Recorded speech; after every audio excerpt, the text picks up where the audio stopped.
والسلام اور حضرت ہارون علیہ السلام کو اللہ کریم جل جلالہ نے فرعون کے پاس بھیجا تھا، اور فرعون خود جادو میں پلتا پوستا تھا اور خود جادو سے ہی وہ اپنی حکومت اور بادشاہی کیا کرتا تھا۔ میں نے عرض کیا تھا کہ خدائی کے دعوے جادو سے چل سکتے ہیں، نبوت کا دعویٰ جادو سے نہیں چل سکتا۔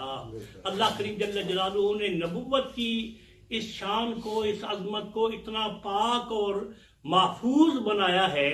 کہ اللہ کی اگر کوئی بندہ کرے نا جی اعلان میں خدا ہوں، میں نے مثال دی تھی دجال کے زمانے کی، شاید آپ کو یاد ہو۔ حضرت موسیٰ علیہ السلام تشریف لائے تو اللہ ارشاد فرما رہا ہے کہ ہم نے موسیٰ علیہ السلام کو اپنے کوئی معجزات، کوئی خاص شانیں ان کو اپنی آیات عطا فرمائی تھیں۔ ان میں سے ایک یہ تھا کہ حضرت موسیٰ علیہ السلام ونازع یدہ فاذا ہی بیضاء للناظرین، اپنا ہاتھ یہ اپنی بغل کے نیچے دباتے، جب باہر نکلتے وہ ہاتھ اس کو نکالتے تو وہ یوں چمکتا ہوتا جیسے سورج چمک رہا ہے۔ اب علماء نے اس میں ایک بات ہمیں ارشاد فرمائی ہے، وہ فرماتے ہیں کہ نبی کو رب العالمین جل جلالہ جب بناتا ہے، پیدا کرتا ہے،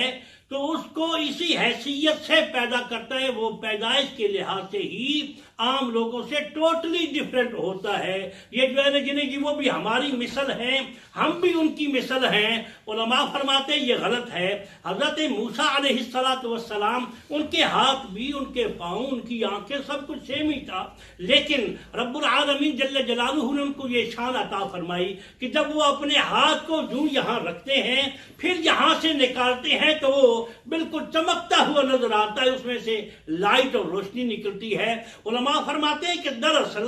سارے نبیوں کو اللہ نے جب بنایا ہے تو ان کو نور خاص سے بنایا ہے، وہ نور خاص بشریت کے لباس میں چھپا ہوا ہے، جب خدا چاہتا ہے اپنے نبی سے اس کی حقیقت کو ظاہر کروا دیتا ہے۔ سبحان اللہ۔ حضور نبی کریم صلی اللہ علیہ وآلہ وسلم کی جو نورانیت کی بات ہوتی ہے نا، وہ صرف حضور کی ذات کی نہیں ہے، سارے نبی ہاں اس کے لحاظ سے ان کی کیٹاگریز ہیں کہ کس کو کتنے نور کے سٹیٹس پر اللہ نے بنایا تھا۔ تو حضرت موسیٰ علیہ السلام بھی اسی نبوت کے نور سے پیدا ہوئے تھے۔ اب ان کے جسم پر یہ باڈی ہے، یہ جسم ہے، یہ جلد ہے، لیکن رب العالمین جل جلالہ جب فرعون کو اور اس کے ماننے والوں کو نبوت کی شان دکھانا چاہتا تو یہی ہاتھ اس سے پردہ ہٹ جاتا اور حقیقت نورانیت اس میں سے چھلکنے لگ جاتا۔ اس سے یہ بات جو ہے نا وہ نہیں یہ حضور نور کیسے ہیں، اس سے یہ حل ہو جاتا ہے مسئلہ کہ اللہ تبارک و تعالیٰ نے اور انبیاء کرام علیہ السلام کو رب العالمین جل جلالہ نے وہ نورانیت کبھی کسی کے کسی جسم کے حصے سے ظاہر ہوئی، ہر نبی کی زندگی میں کبھی ان کے جسم کے کسی حصے سے وہ نورانیت ظاہر ہوئی اور کبھی کسی نبی کے کسی جسم سے، تاکہ لوگوں کو پتہ چل جائے ان کا پیدا کرنا میں نے اور طریقے سے رکھا ہے، تمہارا پیدا کرنا اور طریقے سے رکھا ہے۔ تو اگر اس میں مثالیں انبیاء کرام علیہ السلام کے معجزات کی دی جائیں تو پھر وقت بہت لگ جائے گا۔ یہاں رب العالمین ارشاد فرما رہا ہے کہ جب حضرت موسیٰ علیہ السلام نے اپنی نبوت کی نشانی دکھائی تو فرعون کہتے ہیں اچھا یہ ایسے کرتے بھی دکھاتے ہو۔ پچھلے درس میں نے عرض کیا تھا، انہوں نے کہا تھا تم بھی جادو کرتے ہو، کیونکہ انہوں نے دیکھا ہی جادو تھا، حقیقت دیکھی ہی نہیں تھی جو رب العالمین جل جلالہ کی طرف سے ہوتی ہے، اس لیے جس کو وہ دیکھتے تھے اس کو مان لیتے تھے۔ اب موسیٰ علیہ السلام نے جب اپنا یہ معجزہ دکھایا وہ کہتا یہ بھی جادو ہے۔ اچھا جی تو تم جادو دکھا رہے ہو ہمیں تو ہم پھر تمہارا مقابلہ جادو سے ہی کرتے ہیں۔ اللہ فرما رہا ہے، اس نے کہا وقال فرعون ائتونی بکل ساحر علیم، علم والے پڑھے لکھے بڑے سمجھدار کوئی ماہر قسم کے جادوگر یہاں لے آؤ۔ فرعون نے حکم دیا۔ اچھا جی فلما جاء السحرۃ، اب فرعون کے کہنے پر جادوگر وہاں حضرت موسیٰ علیہ السلام کی موجودگی میں ظاہر ہو گئے۔ جب وہاں آئے تو موسیٰ علیہ السلام نے دیکھا ان کے ہاتھوں میں رسیاں ہیں، تو موسیٰ علیہ السلام نے کیا ارشاد فرمایا، القوا ما انتم ملقون، یہ جو تم لیے پھر رہے ہو اس کو ڈالو اور ڈال کر دکھاؤ کیا دکھانا چاہتے ہو۔ یہ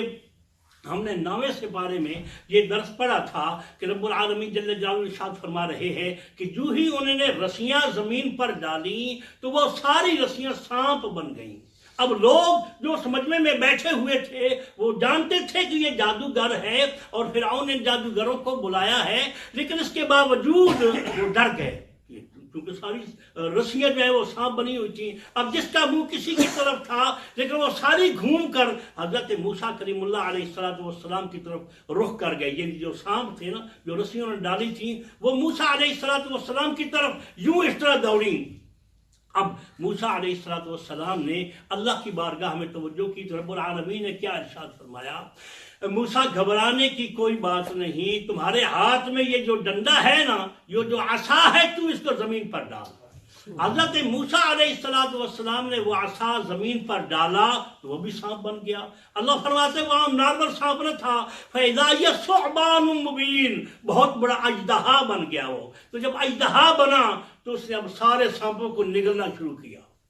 سارے سانپوں کو نگل گیا، سارے سانپ کھا گیا۔ اب وہ لاٹھی کی لاٹھی ہے۔ اب رب العالمین نے ارشاد فرمایا اس کو پکڑ لو، یعنی اس کے وجود میں ہوتا ہے ان ساری چیزوں کو کھائے تو موٹا ہو جائے، اس کے وجود میں کوئی فرق نہ آیا۔ تو حضرت موسیٰ علیہ السلام کو اللہ نے فرمایا میرے کریم اب اس پر ہاتھ رکھ، تو یہ آسے کا آسا ہی ہے، یہ لاٹھی کی لاٹھی ہی ہے۔ حضرت موسیٰ کلیم اللہ علیہ السلام اب آپ کے علم میں ہے، قرآن کہتا ہے کہ وہ جادوگر جنہوں نے یہ سارے کرتب دکھائے تھے، جب موسیٰ کلیم اللہ علیہ السلام کا معجزہ انہوں نے دیکھا تو کیا کہتے ہیں، ہم مانتے ہیں رب العالمین جل جلالہ کو، اس رب کو جو موسیٰ و ہارون کا رب ہے۔ آمنا برب العالمین رب موسیٰ و ہارون۔ آج وقت میں اجازت نہیں دے گا ورنہ میں عرض کرتا کہ آگے رب العالمین جل جلالہ فرعون کا اینڈ بیان کرتے ہیں نا، تو فرعون کا اینڈ بیان کرنے کے بعد اللہ ارشاد فرمایا جب فرعون غرق ہونے لگا، یہ دیکھیے وہ ہے جادوگر جنہوں نے موسیٰ کلیم اللہ علیہ السلام کا یہ معجزہ دیکھا تو کہتے ہیں ہم اس رب کو مانتے ہیں جو حضرت موسیٰ علیہ السلام اور ہارون علیہ السلام کا رب ہے۔ اللہ کریم نے ان کو انعام یہ عطا فرمایا تم نے میرے کلیم اور میرے ہارون کی نسبت والے اس مقام کو بیان کرتے ہوئے میری ربوبیت کا اعلان کیا ہے، میں تمہیں جنت میں اعلیٰ مقام عطا کرتا ہوں۔ اچھا، یعنی لوگوں کے چکر بڑے بے ایمان ہیں نا۔ اب ہوا یہ کہ فرعون جب غرق ہونے لگا تو اس نے بھی کلمہ پڑھا، اس نے بھی رب کو مانا، اور رب پر ایمان لانے کے لیے اس نے کیا کہا، اللہ ارشاد فرماتے ہیں حتی اذا ادرکہ الغرق، جب وہ غرق ہونے لگا تو فرعون قال کہتا ہے آمنتو، میں ایمان لاتا ہوں، میں مانتا ہوں، انہو لا الہ الا الذی آمنت بہ بنو اسرائیل وانا من المسلمین، میں بھی مانتا ہوں اس خدا کو، اس معبود کو جس کو بنی اسرائیل مانتے ہیں۔ دشمنی کی حد ہو گئی، مر رہا ہے پھر بھی زبان پر موسیٰ کریم کا نام نہیں آ رہا، حضرت ہارون کا نام نہیں آ رہا، ان کی قوم کا عام لوگوں کا نام، بنی اسرائیل کا جو رب ہے نا جی میں اس کو مانتا ہوں۔ اللہ نے فرمایا ہے کاش، اب علماء نے یہاں بڑی پتے کی باتیں کی ہے، وہ ارشاد فرما رہے ہیں دیکھو حضرت ہارون علیہ السلام اور موسیٰ علیہ السلام کا رب بھی وہی ہے جو بنی اسرائیل کا رب تھا، لیکن رب العالمین ان کو جنت میں اعلیٰ مقام اس لیے دیا، انہوں نے کلمہ پڑھتے ہوئے حضرت موسیٰ اور ہارون کا نام لے کر کلمہ پیش کیا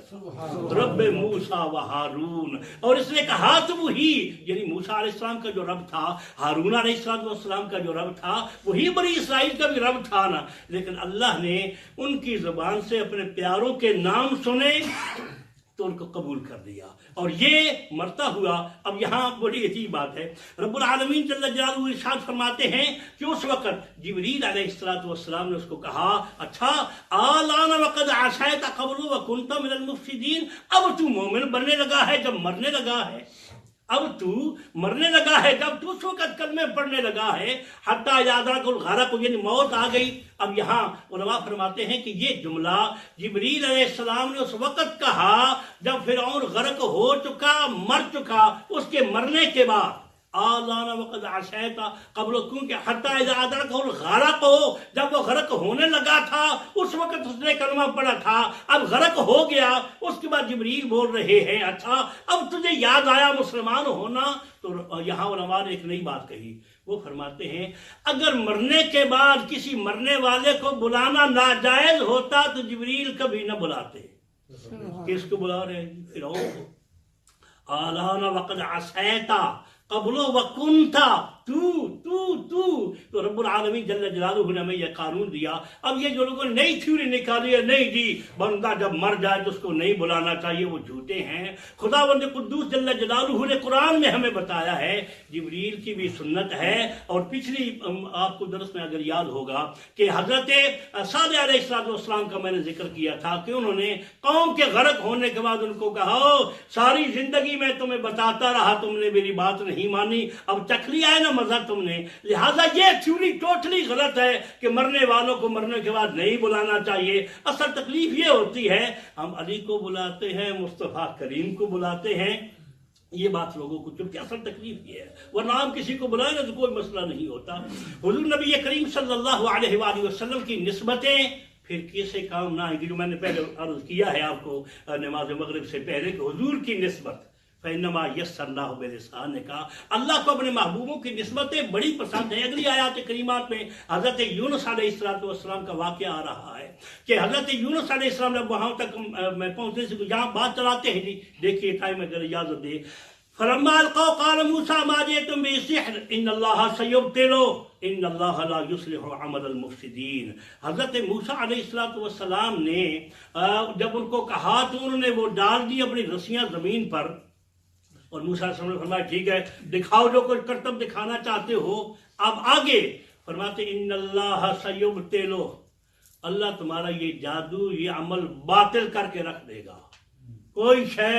تمہاری اپنی یہ جو تم دکھانا چاہتے ہو یہ سب باطل ختم ہو جائے گا۔ اب یہاں علماء نے ایک بڑی بات عجیب کی، وہ فرماتے ہیں ان اللہ سیبطلہ، یہ جو ہوتا ہے سین زبر سا اینڈ صوفا، یہ ہوتا ہے مستقبل کے لیے، فیوچر کے لیے۔ تو یہاں موسیٰ علیہ السلام فرما رہے ان اللہ سیبطلہ، بے شک اللہ بہت جلد تمہارے اس جو کچھ تم کر رہے ہو نا اس کو تباہ و برباد اور ختم کر دے گا۔ تو بعد میں ایسا ہی ہوا۔ اللہ فرماتے ہیں کہ جس کو میں نبوت دیتا ہوں اس کو فیوچر کے علم کی خبر بھی دے دیا کرتا ہوں۔ ان اللہ سیبطلہ ان اللہ لا یصلح عمل المفسدین ویحق اللہ الحق بکلماتہ ولو کرہ المجرمون۔ وہ کہتے ہیں کہ خود جو اپنے معجزے دکھاتے ہیں، جو غیب کی باتیں بتاتے ہیں، ان کا یقین یہ ہوتا ہے، کہتے ہیں ہم کچھ نہیں ہیں، جو کچھ ہے ہمارے رب کا ہے۔ وَيُحِقُّ اللَّهُ الْحَقَّ بِكَلِمَاتِهِ وَلَوْ كَرِهَ الْمُجْرِمُونَ۔ اللہ تبارک و تعالی